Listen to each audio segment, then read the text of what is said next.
खुंगा नैजिनैथि बड'लेण्ड मुंख्लं गोसोखां सना काप जोलुर गेलेनाय बादायलायनाय हाबाफारिया दिनै जोबथा बादायलायनाय हाबाफारि उदालगुरि जिल्लानि सिङाव थानाय खैराबारि दख'रा दुलाराय बर' फरायसा आफाद आरो खैराबारि गेलेमु आफादनि बानजायनायाव खैराबारि मिनि स्टेडियाम गेलेग्रा फोथाराव बाहागो लायो फेरेंगा हानजा आरो डिमाकुसि अरगें हानजानि गेजेराव खुंगा नैजिनैथि बड'लेण्ड मुंख्लं गोसोखां सना काप जोलुर गेलेनाय बादायलायनाय हाबाफारिया 21 अक्ट'बर खालारनिफ्राय जागायजेननानै दिनै 28 अक्ट'बराव जोबथा जोलुर गेलेनाय बादायलायनाय हाबाफारि बे जोबथा जोलुर गेलेनाय बादायलायनाय हाबाफारिखौ बेखेवनानै होयो बिटिआरनि मावफुं सोद्रोमा निरुत स्वर्गियारि बिथाङा। बे हाबाफारियाव बाहागो लायो मिरु दुलाराय बर' फरायसा आफादनि आफादगिरि दिपेन बर' बिथाङा। बे हाबाफारियावनो बाहागो लायो कारायगाव बिधान सभानि बारग' एमएलए महेश बर' बिथां, बाहागो लायो बिटिसिनि बारग' मावफुं सोद्रोमा लोमस्राव दैमारि, बाहागो लायो बे जोबथा जोलुर गेलेनाय बादायलायनाय हाबाफारियाव फेरेंगा हानजाया डिमाकुसि अरगें हानजाखौ 1 गल सोनानै देरहासार जानो हायो। बाथ्राया जाहैबाय मा जोंनि बे जिथु 22 मार्टियारफोरनि मुङावहाय बे खेलखौ खुंनाय जायो आरो दिनै फैयै फाइनेल गेम 21 तारिखनिफ्राय जुरिदोंमोन। दा बे जि खेलखौ जोङो जि थांखियाव होनाय जायो बे थांखिया जाहैबाय गुबैयै मुंख्लंफोरनि मुङावसो खेलखौ जों होनाय जायो। दा बेनिखायनो गिबियावनो मुंख्लंफोरखौ जोङो आर'ज गाबदों आरो बिथांमोनखौ दिनै बिबार बावदों जोङो। बिथांमोना जि थांखिनि थाखाय जि थांखिखौ लानानै बारसोमबाय गावनि जिउखौ बावबाय बिनि थाखाय जोङो दिनै बिथांमोनखौ गोसोखांदों। बिथांमोननि जि आइडिय'ल'जि हारिनि थाखाय बिथांमोना जिखिनि खामानि मावनानै गालांबाय जोंनि थाखाय थुलुंगा आरो बिथांमोना जोंनि गेजेराव थैनो रोङै जानानै थागोन। बिथांमोननि आदर्श नितिखौ लानानै जोंनि समाजा आवगायलांगोन बेखौ जोङो हास्थायो आरो बेनिखायनो नैबे खेलखौ फाथिनाय जादों। बेनि अनगायैबो आरो गुबुन मोनसे आन्दोनि जिथु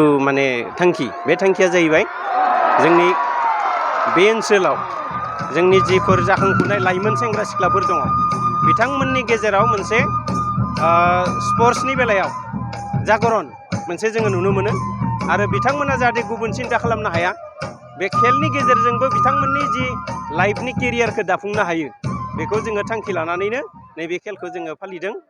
खुंबोबाय थादों। दिनै 22 आरो बोसोरनै बोसोरथामनि उनावहाय जोंहा सिलभार जुबलि जानो थांगासिनो दङ। जों बेखौबो मोनसे गोग्गोम रोखोमै जाहाथे खुंफुंनो हायो जों बेखौ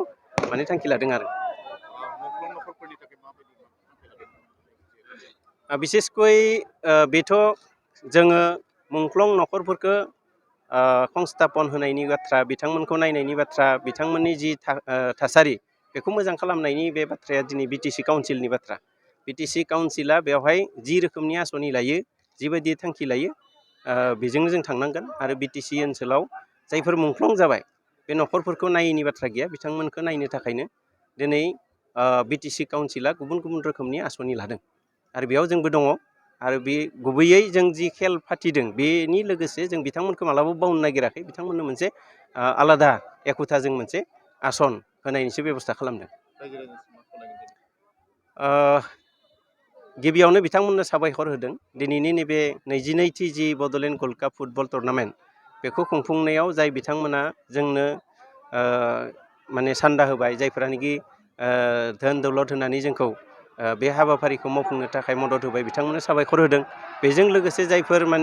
गेदेमा सुबुंफोर बेवहाय फैनानै बाहागो लाफैबाय जोंखौ थुलुंगा होफैबाय बिसोरनोबो साबायखर होदों आरो लोगोसेयैनो रायजो राजाफ्रा जाहाथे बे खेलनि गेजेरजों बिभिन्न जाथि जनगोष्ठीनि गेजेराव जोंनि मोनसे खौसेथि अनलायनाय बेखौ जाहाथे रैखा खालामनो हायो जों बेखौ नायनांगोन। आरो नैथि बाथ्राया जाहैबाय जे बे खेलनि गेजेरजोंनो जोङो भबिष्यत प्रजन्मखौ बोरैहाय खेल जगतनि गेजेरजोंबो जे गावनि केरियारखौ दाफुंनानै लानो हायो, भबिष्यताव गावखौ सुरक्षित खालामनो हायो बे मोनसे थांखि आरो बेनिखायनो फैबाय थानाय जि जेनेरेसन बिथांमोनाबो जाहाथे बिनि प्रति आकर्षित जायो, आकृष्ट जायो जों बेखौ खावलायनो लुबैयो। আমি এইখন খেলত মই আগৰ পৰাই জড়িত। আমাৰ খৈৰাবাৰী এফচিয়ে যিখন অৰ্গেনাইজ কৰি আছে আজি চূড়ান্ত প্ৰতিযোগিতা হৈ গ'ল আৰু এই যিখন খেলপথাৰ এইখনৰ কাৰণে ইতিমধ্যে আমাৰ অসমত যি 40খন আমাৰ ষ্টেডিয়াম 12 কোটি টকাৰ প্ৰতিখন ষ্টেডিয়ামত আমি খৰচ ধাৰ্য কৰিছোঁ এইখন ষ্টেডিয়ামো তাত অন্তৰ্ভুক্ত হৈ আছে আমি সোনকালেই এই ষ্টেডিয়ামখনৰ আন্তঃগাঁথনি বা ইয়াক উন্নত কৰাৰ কাৰণে আমাৰ ইতিমধ্যে আমাৰ আঁচনি ইতিমধ্যে চেংচন হৈছে গতিকে সোনকালেই আমি এই কামটো কৰি উলিয়াব পাৰিম আৰু যিসকল আমাৰ নতুন নতুন খেলুৱৈ আমি উলিয়াই আছোঁ আমি দেখিছোঁ BTCত বিশেষ কৰি বহুত খেল হৈছে এই বছৰ বহুত খেল মই কমচে কম 10-15খন খেলত যোৱা এই এমাহ ডেৰ মাহৰ ভিতৰত মই থাকিলোঁ গতিকে এই এটা পৰিৱেশ নিৰ্মাণ হৈছে খেলৰ এক ভাল বাতাবৰণ সুন্দৰ বাতাবৰণ নিৰ্মাণ হৈছে আৰু মই জানো যে বা আপোনালোকে সকলোৱে জানে কথাটো যিমানেই খেল এনেধৰণে হ'ব আমাৰ মাজত সমন্বয় ভাতৃত্ববোধ এটা প্ৰতিযোগিতামূলক পৰিৱেশ খেলত কাৰণ এতিয়া লাগিব এটা স্পৰ্টছমেন স্পিৰিটটোতো আছেই কিন্তু এটা কম্পিটিটিভ যিটো স্পিৰিট লাগে মুড লাগে এটা এইবিলাক খেলৰ জৰিয়তে আমি নতুন নতুন ভাল এনেকৈ ফুটবল খেলুৱৈক আমি নিৰ্মাণ কৰিব পাৰোঁ যিবিলাকে আমাক ৰাষ্ট্ৰীয় ৰাজ্যিক বা ৰাষ্ট্ৰীয় বা আন্তঃৰাষ্ট্ৰীয় স্তৰতো হয়তো আমাক নেতৃত্ব দিব পাৰিব বা আমাৰ সুনাম কঢ়িয়াই আনিব পাৰিব এই ধৰণৰ এটা আশা কৰিছোঁ আৰু আজি খেলখন আমি সুন্দৰভাৱে আজি আমি উপভোগ কৰিলোঁ স্যাৰ আপুনি শুনি মানে আনন্দ পাব কাৰণ ভেগতে আকৌ মানে অল অসম মানে জুনিয়ৰ সাব জুনিয়ৰ ল'ৰা ছোৱালীৰ কাৰণে ভলীবল এতিয়া সিলেকশ্যন হৈ আছে ভেগতে হৈ আছে গতিকে তেখেতসকলক শুভেচ্ছা দিছোঁ আৰু যিহেতু ওদালগুৰি জিলাত আমি খেলৰ মই কৈ আছোঁ যে বহুত এটা ডাঙৰ এটা ভাল এটা বাতাবৰণ খেলৰ ওদালগুৰি জিলাখনত বিশেষভাৱে বা BTRত নিৰ্মাণ হৈছে গতিকে সাব জুনিয়ৰ যিটো খেল হ'ব ভেৰগাঁৱত